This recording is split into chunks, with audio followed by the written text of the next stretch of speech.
Hey, George. Yeah?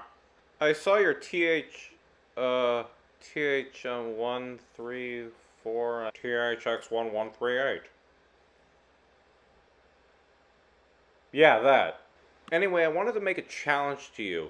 I want to see if you can make a film that younger kids could relate to. Like maybe a screwball comedy of some sort. Well, I am working on a new film. It has a great title, too. The Adventures of Luke Starkiller as taken from the Journals of the Will, Saga 1, The Star Wars.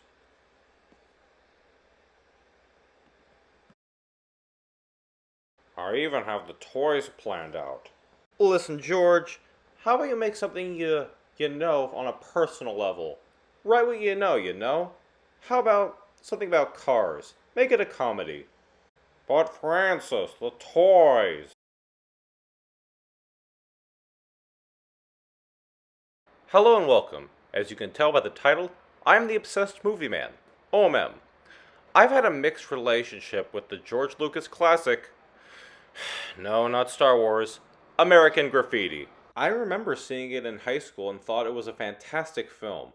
I thought the setting was perfect, the characters funny and relatable, and though it was set in a different time, I could relate to some of the stuff going on. Recently, I wanted to rewatch it, and I wasn't as into it as I remembered.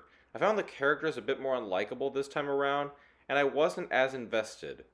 Thinking I was missing something, I did some research on the film, as I normally do for these reviews, and thought about the film for a few days. I've come to the conclusion that it is indeed a great film, but I have some issues. Before we get into that, though, let's look at the story. A group of kids in the 50s meet up at a diner in Modesto, California. Two of them are going to celebrate the night before they head off to college the next day.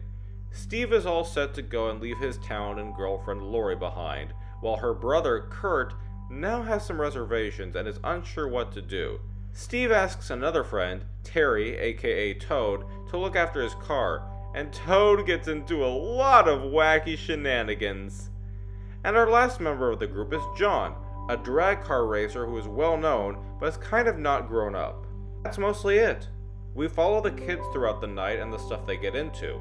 It may not seem like there's a sufficient story, but I think there is one. It's just subtle. It's the idea of what a soon-to-be adult is going to do with their life. The main examples of this are Kurt, Steve, and John. Forget about Toad. No one cares about him. Kurt keeps talking about how he isn't sure about leaving. He meets a number of people throughout the night that give him reasons to stay, such as an ex-girlfriend, a greaser gang, and a mysterious woman he sees in a car. It's not until he meets the wise and aloof radio host, Wolfman Jack, who gives him some advice that persuades him to go out and see the world. In contrast, Steve is all set to get out of the town he's in, meet new people, even be in an open relationship, much to the frustration and resentment of Lori. It's Lori that ultimately convinces Steve to stay, as she begs him not to leave her. And John shows what could have been the fates of either of these two boys. John never went anywhere with his life, really. He stayed in town, became a car racer, but prefers to live his days in the past. In the end, he's kind of a loser, no matter how cool he tries to be. These three are really the heart of the story, and they illustrate the point I'm attempting to make, that the decisions we make in life help define us. Do we choose to go out into the world and get an education, or stay behind and live in the past? And I'm not saying that those who go exploring the world are guaranteed to find success, and those who live in their hometown are failures.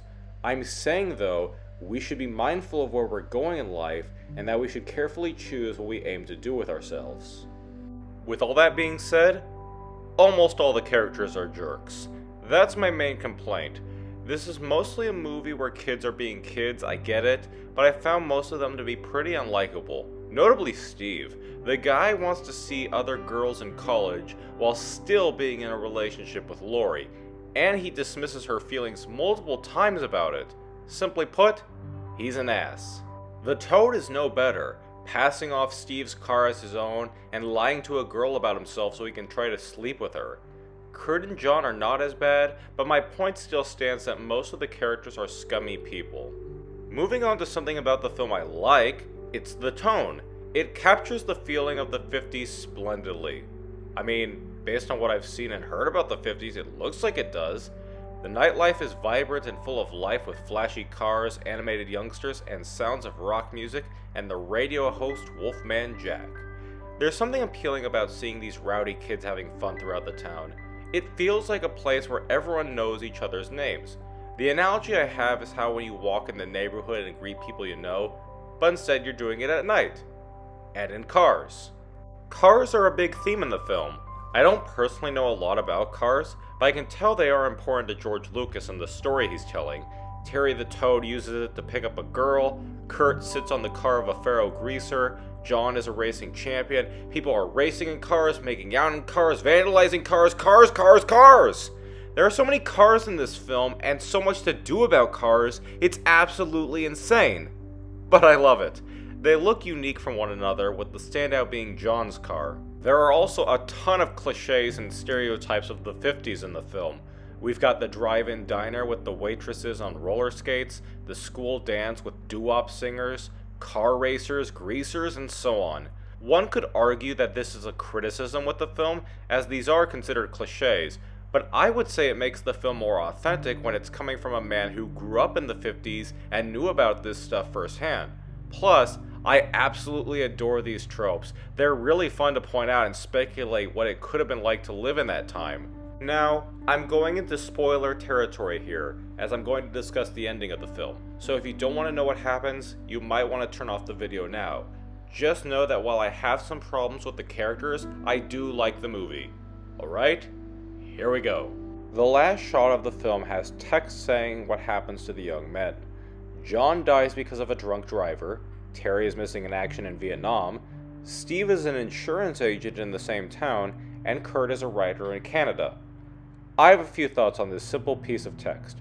First off, this is not too long before the Vietnam War, where a lot of young people went into the service, and a lot of others protested it. This is not just an end to their summer, but almost an end of innocence, especially highlighted by the implication that Terry died in Vietnam. We also learn Steve never made it out of town. He's still in Modesto, probably not enjoying his life all too much, though that part isn't confirmed. However, we see Kurt made something out of his life after working up the courage to go to college. This goes back to what I was saying earlier about how the choices we make in life lead to the future. Steve and Kurt could have easily had flip scenarios, but in the end, this was their outcome. It's interesting how this review has gone from me being pretty mixed and unsure how I felt about American Graffiti to now being, I think, fairly positive. While some characters aren't, well, the best, they still stick out and are as memorable as the likable ones. The style is vibrant and expressive, the themes are impactful, and I greatly enjoy the callbacks to the 50s. This is undeniably a love letter George has made for his adolescent years, and for those reasons and more, I say head on over to your local drive-in, or streaming service, and check out American Graffiti. Thanks, this is an O.M.M review, this is O.M.M, signing out. Wait, was that Harrison Ford?